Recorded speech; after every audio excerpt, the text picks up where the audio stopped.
In today's video, we are going to be taking a look at two spring blooming shrubs that are excellent for your garden, Azaleas and Loropetalum.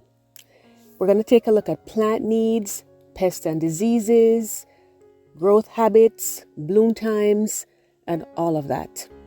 We'll also take a look to see if they're toxic to dogs, and then you can decide which is best for you. If you've never been here before, my name is Marlene. Welcome to my home and garden channel. So let us start off with the azaleas. Azaleas are spring blooming shrubs that originated in Asia, Europe, and North America. They grow in growing zones 7 through 8, and there are some cold-hardy varieties that can survive in growing zone 6. So be sure to check your growing zone, guys. And as you can see, there are many different colors. You have reds, you have oranges, you have pinks, you have peaches, salmon, even lavender. I've seen lavender as well too. So there's so many different types of azaleas. Now let's take a look at Loropetalums, also known as Chinese fringe flower. They originate from China, Japan, and East Asia. There are 4 different varieties of those, and they are good for growing zones 7 to 9, and in some cases, even in growing zone 10.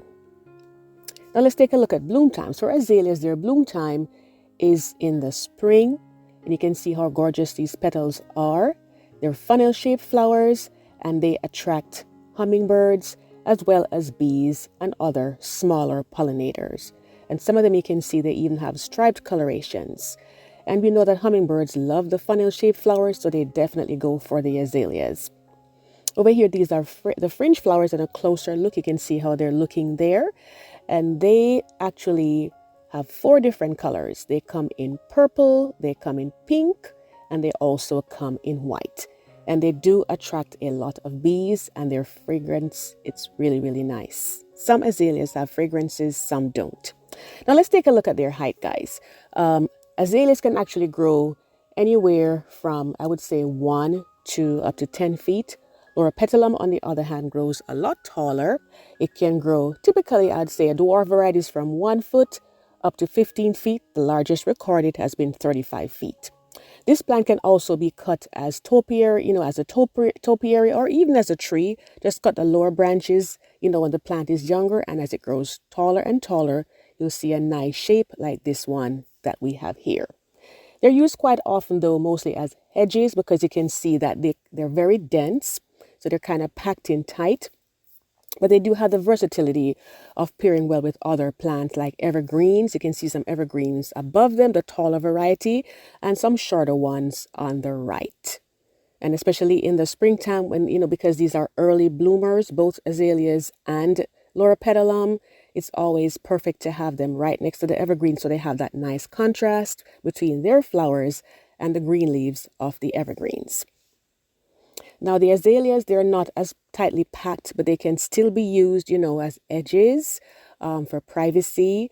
The taller varieties, because they're different types, offer you a little bit more. And of course, the longer you have them, then they'll fill out a lot more. And aren't these flowers just absolutely gorgeous, guys? I just love them.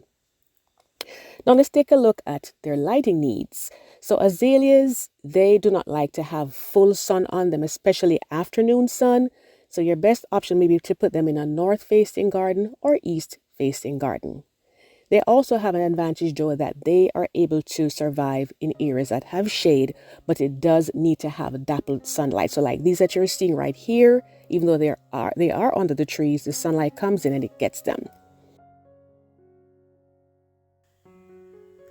The Loropetalums can handle a little bit more sunlight, so quite often you'll see them put in areas that get more sun, but even so, it's best to not have them getting the full evening sun. So again, north and east are best for them. South would probably be the worst if it gets sunlight all day. But they're very resilient plants, Loropetalums. When you're purchasing them, guys, you typically would get them in anywhere from 1-gallon containers to a little bit higher depending on your budget, the budget you're working with. And these are typically available in your garden center in the spring, which is the best time to plant them. Of course, same is true for the azaleas as well. And I'd say the prices usually pretty much go around the same range as far as, what they go for, dollar for dollar.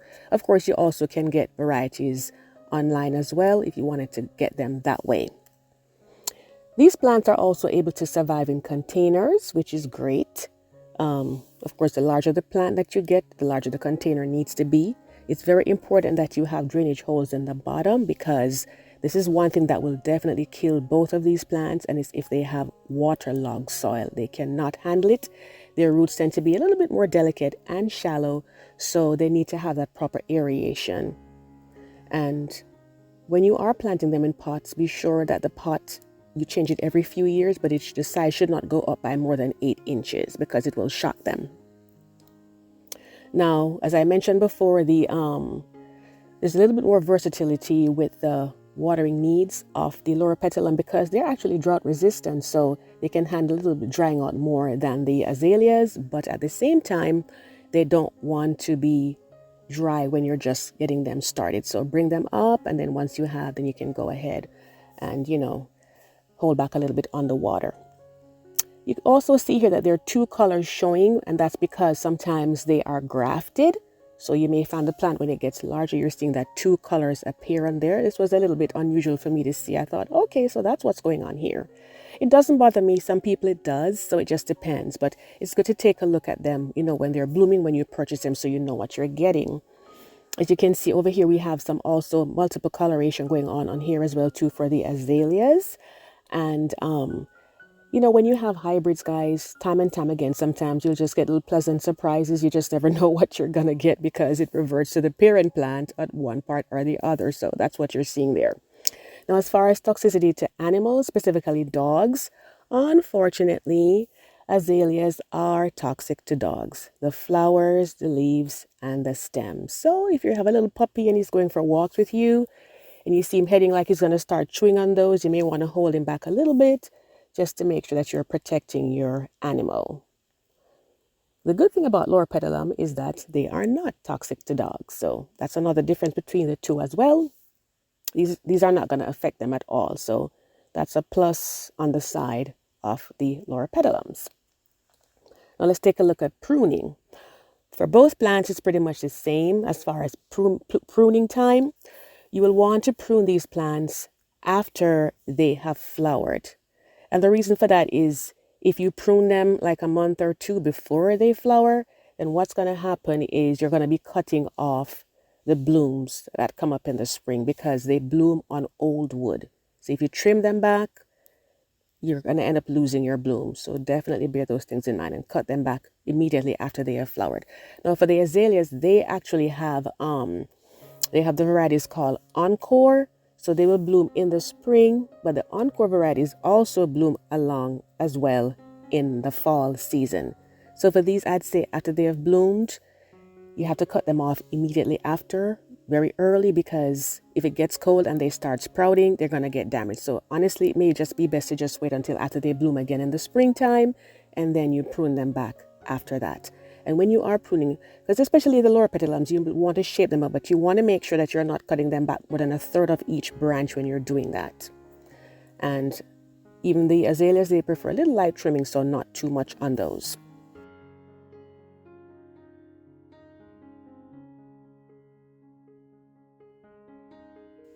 And I just wanted to take a moment to invite you, if you've never subscribed to my channel before, to hit the subscribe button and tap the notification bell twice so you can journey along on my garden tours, tips, and topics. And I just love exchanging ideas with my fellow gardeners. And this video right here, it tells you all you need to know about how to get maximum amount of blooms. So I'll go ahead and link it at the end. You can check it out when you're finished here. Now we take a look at pests and diseases. And azaleas, they tend to have pests of aphids, spider mites, and lace bugs. These are springing up nicely here, but sometimes they can seriously be affected. So what you can do is you can use insecticidal soap on them if you see those things happening. And I'm going to be linking 1 or 2 of these where you can get them online so you can protect your plant that way. So it's always good to, check and see what's going on with them. As far as diseases go, they are susceptible to powdery mildew and rust. So again, it's good to keep an eye on your plants, especially after they have bloomed, just to see, or in the heat of the summer, to see how they're holding up.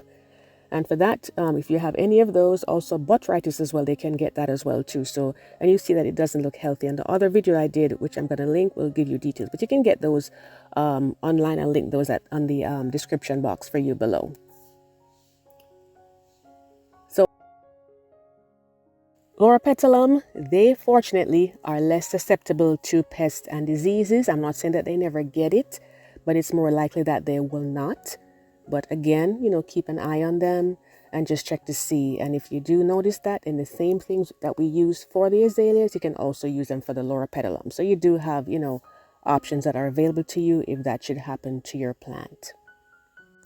Please also bear in mind, guys, that they like acidic soil, typically between 4 and 6.5.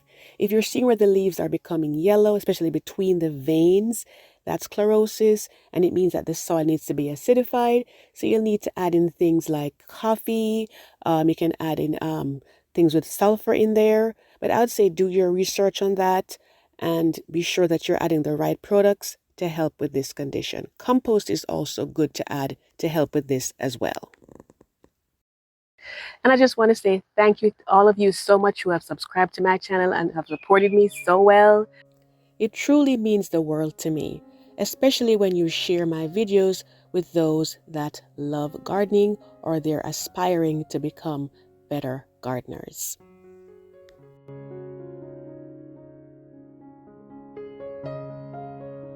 Also, be sure to check out this recent video that talks about another wonderful spring bloomer, and that would be daffodils. That's one of my absolute favorites. So be sure to take a look at it once you finish watching this video. I'll put it at the end for you. Over here you can see how these are looking. They're so gorgeous and they pair so well with that cherry tree over there. So I just think they are just such wonderful plants.